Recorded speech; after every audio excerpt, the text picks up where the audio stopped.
সেই কৃষ্ণচূড়া যার তলে দাঁড়িয়ে চোখে চোখ হাতে হাত কথা যেত হারিয়ে।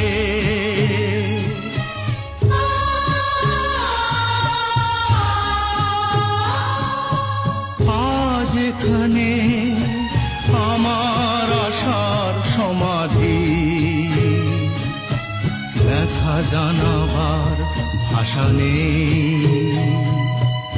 আশা নেই, ভালোবাসা নেই। আশা ছিল, ভালোবাসা ছিল, আজ আশা নেই, ভালোবাসা